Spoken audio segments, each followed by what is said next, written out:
Akan melanjutkan part selanjutnya dari film Donghua yang berjudul Battle Through the Heaven.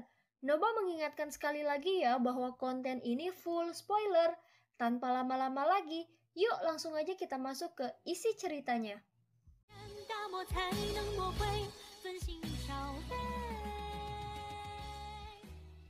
Melanjutkan dari cerita sebelumnya. Bukankah kamu yang menginginkanku untuk membunuh? Tanya Wuzan. Apa yang kamu katakan? Jelas itu adalah niatmu sendiri. Dan aku tidak mengatakan apa-apa. Ucap Xiaoyan sambil mengangkat bahunya. Wuzan membeku di tempat. Jawaban Xiaoyan seolah-olah seperti sambaran petir di telinganya. Tujuanku datang ke pulau ini adalah untuk mendapatkan berita. Selama kamu tidak marah, kurasa pulau ini akan aman dan baik-baik saja. Jadi orang yang harus kamu khawatirkan adalah dirimu sendiri. Ucap Xiaoyan. Wuzan tersenyum kecut. Dia menjadi penjahat haus darah juga demi memecahkan setiap masalah. Itu pun dia melakukannya di bawah perintah Xiaoyan. Namun saat ini seolah-olah dia hanya seorang pembunuh tanpa bayaran dan bahkan dimanfaatkan. Sementara Wuzan masih tampak lesu, kelinci Bingyun terus bergerak membawa Xiaoyan ke Pulau Xuanlei. Ukuran Pulau Xuanlei tidak kecil dan bukan masalah besar untuk menampung 1 juta orang. Sungguh sumber energi yang melimpah. Gumam Xiaoyan setelah memasuki langit di atas Pulau Xuanlei. Dia awalnya berpikir bahwa pasti ada kekurangan sumber daya di sini. Tetapi tanpa diduga hal itu menjadi sebaliknya. Sepertinya tidak ada kekurangan sumber daya di daerah jurang kutub ini. Jadi mengapa orang-orang itu memiliki niat membunuh? Gumam Xiaoyan. Sementara Xiaoyan masih bingung, tiba-tiba saja dia melihat sesosok tubuh melewatinya. Dan sosok ini memiliki penampilan seperti boneka. Sebelum Xiaoyan mendarat ke Pulau Xuanlei, tiba-tiba saja Wuzan menghentikannya. Dia melihat ke gua-gua di bawahnya dan sepertinya dia memiliki firasat buruk. Aku khawatir sudah tidak ada orang yang masih hidup di sini. Racun yang melahap jiwa di sini 100 kali lebih kuat. Dan aku khawatir mereka semua telah terinfeksi oleh racun ini. Ayo pergi, lupakan saja tentang Pulau Xuanlei ini. Ucap Wuzan. Sepertinya sudah terlambat untuk pergi sekarang. Ucap Xiaoyan. Pada saat ini dia menoleh hanya untuk melihat sosok yang tak terhitung jumlahnya muncul di belakangnya. Semuanya tampak aneh. Mata mereka tidak terlihat seperti orang yang masih hidup. Dan tubuh mereka layu tanpa jiwa. Xiaoyan sedikit mengeringit. Sosok-sosok itu mengelurkan telapak tangan mereka seolah-olah ingin menyeret kelompok Xiaoyan ke dalam Pulau Xuanlei. Sementara itu sekelompok sosok yang mengintai Xiaoyan di balik kabut tebal juga terkejut. Mereka memandang kelompok Xiaoyan yang dikelilingi oleh sosok yang tak terhitung jumlahnya. Mereka benar-benar berani pergi ke Pulau Xuanlei. Aku khawatir mereka tidak akan bisa keluar hari ini. Ucap orang-orang di dalam kabut tebal itu. Di sisi lain Xiaoyan tidak terburu-buru bergerak. Dia melihat ke Pulau Xuanlei di bawahnya dengan mata menyipit dan tampak merasa ada yang aneh. Tahanan roh, apakah ada formasi di pulau ini? Tanya Xiaoyan. Melihat Xiaoyan masih tidak berniat pergi, Wuzan hanya bisa berdiri di belakang untuk melindunginya. Setelah itu anak panah emas menyapu sosok-sosok yang mendekat itu. Mereka yang menyentuh bulu panah emas itu langsung meledak menjadi kabut darah. Pada saat ini tahanan roh membuang muka dan terlihat tidak senang. Tapi kemudian Xiaoyan menampar kepalanya sampai berbicara. Kamu benar, tapi tidak sepenuhnya benar. Tapi jika aku mengatakan itu salah, itu tidak sepenuhnya salah. Ucap tahanan roh dengan kesal. Dia menjawab pertanyaan Xiaoyan dengan tidak jelas. Mendengar jawaban itu, Xiaoyan menjulurkan jarinya ke arah matanya yang besar. Jauhkan jarimu yang bau itu. Memang ada formasi di sini. Tapi pulau ini hanya sesuatu yang membentuk formasi itu. Jadi lebih tepatnya itu bukan formasi, tapi sebuah altar. Ucap tahanan roh berbicara dengan sangat cepat. Apa? Altar? Ucap terkejut Xiaoyan. Setelah melihatnya setidaknya ada puluhan ribu orang di pulau ini. Mungkinkah seseorang menggunakan puluhan ribu orang ini sebagai pengorbanan? Gumam Xiaoyan sambil membelai dagunya. Pada saat ini semakin banyak sosok muncul di sekitarnya. Tetapi dengan Wuzan melindunginya secara alami, Xiaoyan bisa menganalisis dengan tenang. Sudahkah kamu berpikir kita harus pergi sekarang? Kalau tidak, kita akan diracuni juga. Ucap Wuzan. Xiaoyan menganggukkan kepalanya.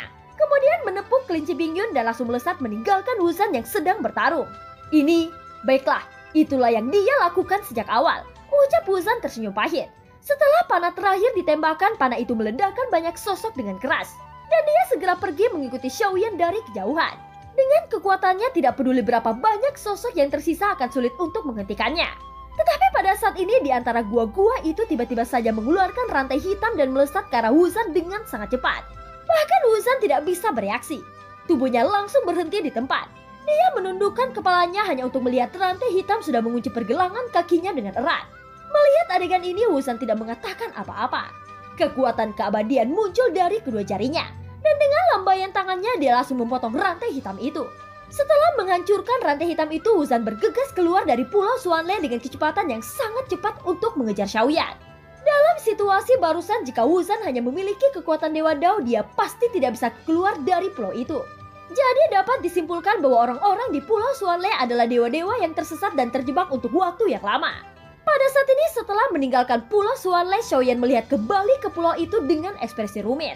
Dia tidak tahu apa yang sebenarnya terjadi pada pulau yang terlihat seperti neraka itu. Semua orang di sana sudah kehilangan jiwa mereka. Ucap Wuzan, pulau itu adalah sebuah altar. Ucap Xiaoyan, altar? Ucap Wuzan memandang Xiaoyan dengan heran. Ada puluhan ribu orang di Pulau Xuanle. Bagaimana mungkin ada altar yang sebesar itu? Ucap Wuzan, aku tidak menipumu. Dan sepertinya ada lebih dari satu altar di tempat ini. Ucap Xiaoyan, matanya menjadi serius. Dia memikirkan tentang tujuan dari mengorbankan ribuan jiwa itu. Karena ini masalahnya, tangkap orang-orang di belakang kita dan tanyakan tentang hal ini. Ucap Xiaoyan sambil menoleh ke belakang. Mendengar ini, Wuzan menganggukkan kepalanya. Dan kemudian matanya menoleh ke arah yang ditunjuk Xiaoyan. Di sisi lain, sekelompok sosok yang mengintai Xiaoyan tiba-tiba terkejut ketika Xiaoyan menunjuk ke arah mereka. Kita ditemukan.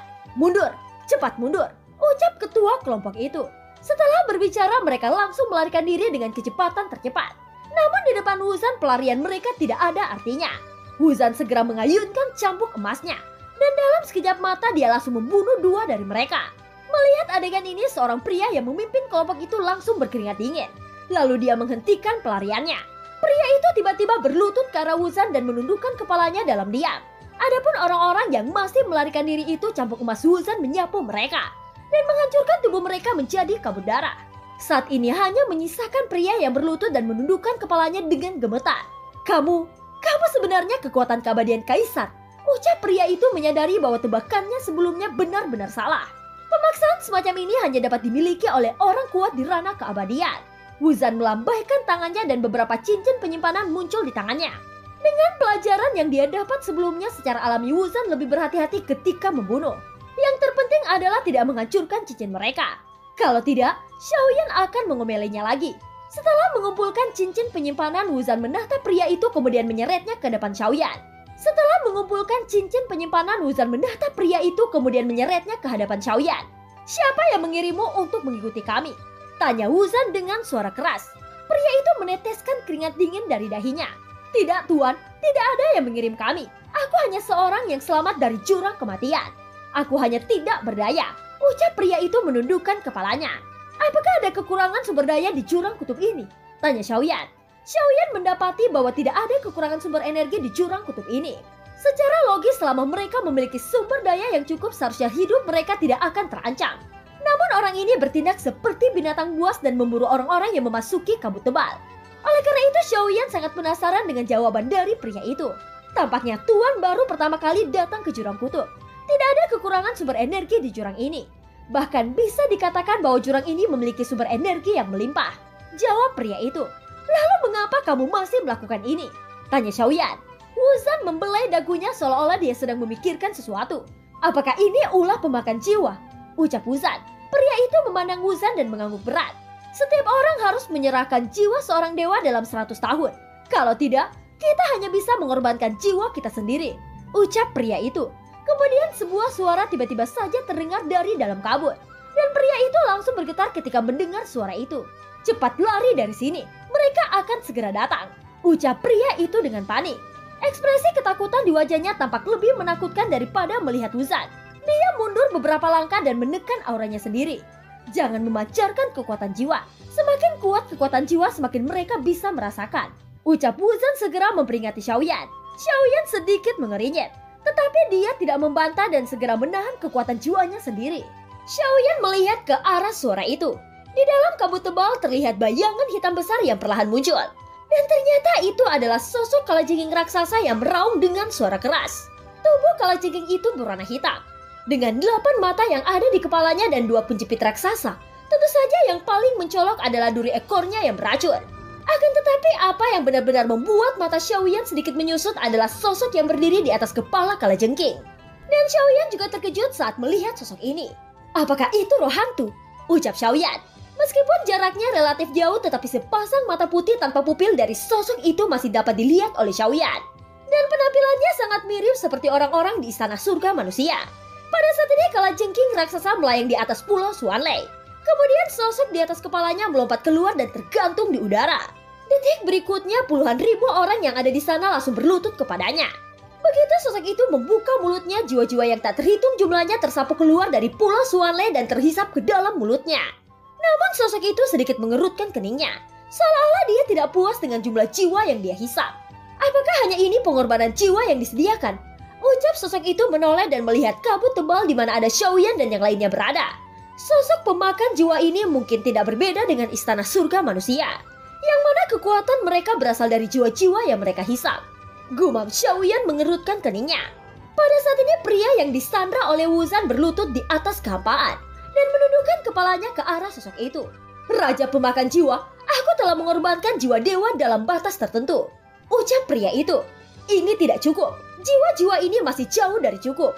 Baiklah, mulai sekarang akan diubah untuk mengorbankan 50 jiwa selama 50 tahun. Kalau tidak, jiwamu yang akan dikorbankan. Ucap sosok yang dipanggil Raja Pemakan Jiwa itu. Suara sosok itu sangat aneh. Seolah-olah ada suara yang tak terhitung jumlahnya di dalamnya. Dan itu tidak terdengar seperti satu orang. Tunggu apa lagi? Ucap Raja Pemakan Jiwa, matanya seolah-olah mampu menembus kabut tebal dan mendarat pada Xiaoyan dan Wuzan. Mendengar ini, Wuzan sangat marah dan hendak berbicara pada sosok itu. Namun tepat ketika Wuzan akan berbicara, tiba-tiba saja Xiaoyan berbicara lebih dulu. Kami juga akan menyiapkan pengorbanan. Ucap Xiaoyan menundukkan kepalanya. Keringat dingin sudah bercucuran di dahinya. Adegan ini benar-benar mengejutkan Wuzan di sampingnya. Namun pada saat ini Xiaoyan yang menundukkan kepalanya berkedip kepada Wuzan, memberinya isyarat agar melakukan hal yang sama. Kepala Wuzan langsung ditutupi dengan garis-garis hitam. Dia baru saja siap bertarung. Namun di bawah perintah Xiaoyan, dia hanya bisa mengikuti dan menundukkan kepalanya. Kami juga melakukan pengorbanan. Ucap Wuzan. Raja Pemakan Jiwa memandang Xiaoyan dan Wuzan dengan keringat dingin mengalir di tubuh mereka. Namun sosok pemakan jiwa itu tiba-tiba mengerutkan kening. Dia berkata, jika kalian juga mengorbankan jiwa, mengapa kalian berdua tidak memiliki racun pemakan jiwa di tubuh kalian? Ucap Raja Pemakan Jiwa itu memiliki sepasang mata putih yang terlihat sangat menusuk. Itu sudah kadaluarsa. Ucap Xiaoyan. Jawaban Xiaoyan sontak membuat iblis meraung marah dan langsung menghilangkan kabut tebal yang menyelimuti Xiaoyan. Ekspresi wajah Wuzan sudah gelap. Sepertinya pertarungan ini tidak dapat terhindarkan.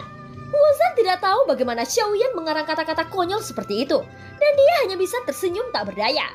Lupakan saja, aku akan mengampuni kalian kali ini. Minumlah 2 pil pemakan jiwa ini, dan aku akan memberikan waktu 50 tahun kepada kalian untuk mengorbankan 50 jiwa. Ucap Raja Pemakan Jiwa itu berkata dengan acuh tak acuh. Setelah berbicara, dia melemparkan 2 pil hitam ke arah Xiaoyan dan Wuzan. Xiaoyan mengambil pil pemakan jiwa berwarna hitam, lalu menganalisa pil kasar yang memancarkan bau busuk yang menyengat ini. Sungguh pil obat yang menjijikan. Gumam Xiaoyan, ekspresi jijik langsung terlihat di wajahnya. Kemudian nyala api hitam naik dari tangannya dan langsung membakar pil hitam itu. Ketika Wuzan melihat adegan ini, dia juga langsung meremas pil hitam menjadi berkeping-keping. Aku tidak bisa menelan benda busuk ini. Ucap Xiaoyan dengan cemberut. Adegan ini segera membuat ekspresi wajah Raja Pemakan Jiwa berubah drastis. Segera dia memancarkan aura pembunuh yang kuat dari tubuhnya, menatap Xiaoyan dan Wuzan dengan ganas. Adapun pria yang berlutut di samping keduanya, dia diam-diam melarikan diri ke dalam kabut tebal. Dia tahu bahwa Xiaoyan dan Wuzan tidak biasa. Oleh karena itu, jika dia tetap berada di sana, pasti hidupnya akan terancam. Apakah kalian mencari kematian? Ucap Raja Pemakan Jiwa dengan suara tumpang tindih. Sebelum Xiaoyan bisa berbicara, aura kuat dari tubuh Wuzan sudah meletus. Dia juga memancarkan aura pembunuh yang sangat kuat. Bahkan aura pembunuh semacam ini lebih kuat dari pemburu dewa yang pernah ditemui Xiaoyan. Pemakan jiwa, apa yang kamu lakukan? Ucap Wuzan dengan tatapan dingin. Bagaimanapun sebelum dia pergi dari jurang kutub, Pulau Xuanlei masih memiliki banyak kehidupan di dalamnya. Tapi sekarang itu sudah berubah menjadi tempat neraka. Di masa lalu dia mungkin tidak memiliki kekuatan untuk melawan pemakan jiwa. Tetapi hari ini berbeda. Dulu dia hanya orang di ranah Dewa Dao, tapi sekarang dia sudah memiliki kekuatan keabadian kaisar yang kuat. Dan inilah saatnya untuk membayar kembali kebencian lama. Pada saat ini di dalam kabut tebal, bayangan hitam besar melintas dan kalajengking besar mendekat di beberapa titik. Penjepit gandanya sudah meraung ke arah Wuzan dengan kekuatan yang kuat. Wuzan sudah bersiap untuk waktu yang lama. dan dia mengayunkan cambuk emasnya ke arah kalajengking itu. Segera cangkang dari kalajengking beracun pecah bersama dengan jeritan yang sangat keras. Cambuk Wuzan tidak biasa. Itu mengandung jejak kekuatan keabadian. Meskipun tidak dapat mengguncang avatar Yuansen, tetapi kekuatannya cukup untuk menghancurkan Dewa Dao manapun. Akan tetapi kalajengking beracun itu juga memiliki cangkang yang sangat keras. Kalau tidak, cambuk ini akan membunuhnya secara langsung. Ternyata adalah keabadian Kaisar. Ini sangat menarik. Sudah lama sejak jurang kutub ini tidak dikunjungi oleh seorang keabadian Kaisar. Kebetulan sekali di antara 100.000 jiwaku, aku tidak pernah memiliki jiwa dari seorang keabadian Kaisar. Ucap Raja Pemakan Jiwa itu, sudut mulutnya sedikit terangkat. Kamu hanya memiliki 100.000 jiwa di tubuhmu, dan itu jauh dari memenuhi syarat untuk membunuhku. Jika kamu muncul dengan 1.000.000 jiwa, mungkin aku akan takut. Tapi sayangnya takdir berkata lain. Ucap Wuzan mendengus dingin. Jelas kekuatan pemakan jiwa ini berbeda dari penggunaan sumber Daoki, dan sepenuhnya tergantung dengan jiwa yang dia lahap. Semakin banyak jiwa yang dia lahap, semakin kuat kekuatannya.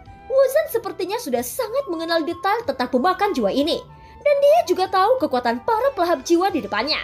Tidak ada jejak ketakutan di mata Wuzan. Kamu hanyalah langkah pertama dari keabadian Kaisar. Kenapa ada kata-kata sombong seperti itu? Akan kuberitahu satu hal. 100.000 jiwaku sudah cukup untuk menghancurkanmu. Ucap Raja Pemakan Jiwa. Raja Pemakan Jiwa juga tidak takut sama sekali. Dan keduanya saling berhadapan untuk sementara waktu. Adapun Xiaoyan, dia duduk bersila di punggung kelinci Bingyun, menyaksikan pertempuran yang akan pecah di antara keduanya dengan tatapan nyaman. Sungguh, kalau begitu biarkan aku melihat bisakah 100.000 jiwamu menghancurkanku. Ucap Wuzan. Kebencian di hatinya pecah. Cambuk panjang menghilang dan busur emas memadat di tangannya. Detik berikutnya tali busur dilepaskan dan terdengar ledakan sonik yang menusuk. Dalam sekejap mata panah emas yang tak terhitung jumlahnya menghujani Raja Pelahap Jiwa. Dalam sekejap mata panah emas yang tak terhitung jumlahnya menghujani Raja Pelahap Jiwa itu. Setiap anak panahnya mengandung kekuatan keabadian yang sangat kuat. Semua teknik ini pernah digunakan saat berhadapan dengan Xiaoyan sebelumnya. Tetapi pada saat itu dia menghadapi tubuh keabadian fisik Yuansen. Dan sekarang situasinya berbeda. Oleh karena itu mata Wuzan bersinar dengan keyakinan hati yang mutlak. Di sisi lain sudut mulut Raja Jiwa terangkat. Dan dia juga segera mengangkat tangannya. Lalu jiwa-jiwa yang tak terhitung jumlahnya mengalir keluar dari tubuhnya dan kemudian menyerbu ke arah Wuzan. Ribuan jiwa mengeluarkan suara jeritan aneh seperti binatang buas yang haus darah. Pemandangan itu sangat mengejutkan bagi siapapun yang melihatnya. Saat berikutnya hujan panah emas Wuzan menimpa jiwa-jiwa ini. Begitu mereka menyentuhnya, mereka langsung tertusuk dan musnah. Namun meskipun demikian, ada juga beberapa jiwa kuat yang dapat menahan ratusan anak panah. Kemudian hujan pedang emas Wuzan dengan cepat diambil alih oleh jiwa-jiwa kuat ini. Setelah itu mereka meraung ke arah Wuzan dengan cara yang gila. Ketika mereka mendekati Wuzan, jiwa-jiwa yang memegang anak panah itu melemparkannya satu demi satu. Dan serangan balik datang dari segala arah. Akan tetapi Wuzan tidak menunjukkan kelemahannya sedikit pun. Cambuk panjang muncul kembali di tangannya lalu dia mengayunkannya dengan liar. Kemudian secara paksa memblokir semua anak panah serta jiwa-jiwa yang datang mendekat. Tepat setelah cambuk panjangnya diayunkan, Wuzan bisa mendengar jeritan menyakitkan dari jiwa-jiwa ini. Suara-suara itu membuat hati Wuzan seperti diiris oleh pisau yang sangat tajam. Wuzan tiba-tiba kembali mengingat masa lalunya, di mana semua teman dan kerabatnya dikubur di dalam jurang kematian ini. Meskipun jiwa-jiwa ini mungkin bukan lagi mereka, tetapi di dalam hati Wuzan tidak memiliki perbedaan. Wuzan tidak pandai bertarung dalam jarak dekat. Cambuk panjang dan anak panah adalah metode pertarungan jarak jauh. Namun mereka memiliki efek yang sangat signifikan pada serangan kelompok. Setidaknya dengan cara ini tidak ada jiwa-jiwa yang bisa mendekatinya. Di sisi lain ekspresi wajah Raja Jiwa juga berangsur-angsur menjadi suram. Bagaimanapun juga kekuatannya datang langsung dari jiwa-jiwa yang ia lepaskan. Dan adegan semacam ini membuatnya kehilangan banyak jiwa dalam sekejap. Faktanya itu masih tidak dapat menyebabkan kerusakan pada Wuzan. Segera setelah melihat ini pikiran Raja Jiwa bergerak. Jiwa yang tak terhitung jumlahnya itu tersebar kemudian dengan cepat menempati posisi dengan sangat teratur. Formasi pemusnahan kematian, teriak Raja Jiwa. Segera jiwa yang tak terhitung jumlahnya mengelilingi Wuzan. Dan mereka membentuk formasi besar dengan para jiwa yang benar-benar menyelimuti Wuzan sepenuhnya. Dan film pun berakhir. Terima kasih udah dengerin Noba sampai akhir ya.